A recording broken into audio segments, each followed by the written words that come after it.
जय श्री राम दोस्तों, कैसे हैं आप लोग। आशा करती हूँ आप लोग बहुत अच्छे होंगे अपने परिवार वालों के साथ। देरी न करते हुए कहानी का शीर्षक है देवी द्रौपदी। देवी द्रौपदी की कहानी अगर आपको अच्छी लगे तो मुझे लाइक, शेयर और कमेंट ज़रूर करिएगा। तो चलिए शुरू करते हैं। महाराज द्रुपद ने द्रोणाचार्य से अपने अपमान का बदला लेने के लिए संतान प्राप्ति के उद्देश्य से यज्ञ किया। यज्ञ की पूर्णाहुति के समय यज्ञ कुंड से मुकुट, कुंडल, कवच, त्रोण तथा धनुष धारण किए हुए एक कुमार प्रकट हुआ। इस कुमार का नाम धृष्टद्युम्न था। महाभारत के युद्ध में पांडव पक्ष का यही कुमार सेनापति रहा है। यज्ञ कुंड से एक कुमारी भी प्रकट हुई। उसका वर्ण श्याम था तथा वह अत्यंत सुंदरी थी। महाकाली ने क्षत्रियों के विनाश के लिए अंश रूप से उसमें प्रवेश किया था। उसका नाम कृष्णा रखा गया। द्रुपद की पुत्री होने से वह द्रौपदी भी कहलाई। एक चक्रा नगरी में द्रौपदी के स्वयंवर की बात सुनकर पांडव पांचाल पहुँचे। उन्होंने ब्राह्मणों का वेश धारण किया।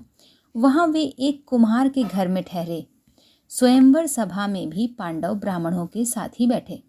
सभा भवन में ऊपर एक यंत्र था। यंत्र घूमता ही रहता था। उसके मध्य में एक मत्स्य बना था। नीचे कढ़ाव में तेल रखा गया था। तेल में मत्स्य की छाया देखकर उसे 5 बाण मारने वाले से द्रौपदी के विवाह की घोषणा की गई थी। जरासंध, शिशुपाल और शल्य तो धनुष पर डोरी चढ़ाने के प्रयत्न से ही दूर जा गिरे। केवल कर्ण ने ही धनुष चढ़ाया। वह बाण मारने ही जा रहा था कि द्रौपदी ने पुकार कर कहा, मैं सूत पुत्र का वरण नहीं करूंगी। अपमान से तिलमिलाकर कर्ण ने धनुष रख दिया। राजाओं के निराश हो जाने पर अर्जुन उठे। उन्हें ब्राह्मण जानकर ब्राह्मणों ने प्रसन्नता प्रकट की।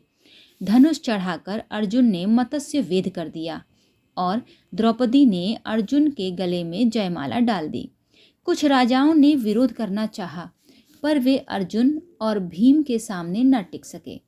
श्री कृष्ण ने पांडवों को पहचान लिया था, अतः उन्होंने राजाओं को समझा बुझाकर शांत कर दिया। द्रौपदी को साथ लेकर अर्जुन कुंती के पास पहुँचे और बोले, माँ, हम भिक्षा ले आए हैं। 5 भाई उसका उपयोग करो। बिना देखे ही कुंती ने कह दिया, मैंने कभी मिथ्या भाषण नहीं किया है। मेरे इस वचन ने मुझे धर्म संकट में डाल दिया है। बेटा, मुझे अधर्म से बचा लो। द्रौपदी को देखकर कुंती ने पश्चाताप करते हुए कहा, भगवान व्यास ने द्रुपद से द्रौपदी के पूर्व जन्म का चरित्र बताकर द्रौपदी से 5 भाइयों का विवाह करने की सलाह दी। इस प्रकार क्रमशः एक एक दिन 5 पांडवों ने द्रौपदी का विधि पूर्वक पाणी ग्रहण किया। श्री कृष्ण चंद्र की कृपा से युधिष्ठिर ने मय द्वारा निर्मित राज्यसभा प्राप्त की। दिग्विजय हुई और राजसूय यज्ञ करके वे चक्रवर्ती सम्राट बन गए। दुर्योधन ने मय के द्वारा निर्मित भवन की विशेषता के कारण जल को थल समझ लिया और उसमें गिर पड़ा। यह देखकर द्रौपदी हंस पड़ी। दुर्योधन ने इस अपमान का बदला लेने के लिए शकुनी की सलाह से महाराज युधिष्ठिर को जुआ खेलने के लिए आमंत्रित किया। सब कुछ हारने के बाद वे अपने भाइयों के साथ द्रौपदी को भी हार गए। युधिष्ठिर ने आदेश दिया कि दुशासन द्रौपदी को रजस्वला अवस्था में उसके केशों को पकड़कर घसीटता हुआ राज्यसभा में ले आया। पांडव मस्तक नीचे किए हुए ही बैठे थे। द्रौपदी की करुण पुकार भी उनके असमर्थ हृदयों में जान नहीं डाल पाई। भीष्म, द्रोण और कृपाचार्य जैसे गुरुजन भी इस अत्याचार को देखकर मौन रहे। दुशासन, देखते क्या हो, इसका वस्त्र उतार दो और नंगी करके यहाँ बैठा दो। दुर्योधन ने कहा। 10 सहस्त्र हाथियों के बल वाला दुशासन द्रौपदी की साड़ी खींचने लगा। हे कृष्ण, हे द्वारकानाथ, दौड़ो, कौरवों के समुद्र में मेरी लज्जा डूब रही है, रक्षा करो। द्रौपदी ने आर्त स्वर में भगवान को पुकारा। फिर क्या था, दीनबंधु का वस्त्रावतार हो गया। अंत में दुशासन थक कर चूर हो गया।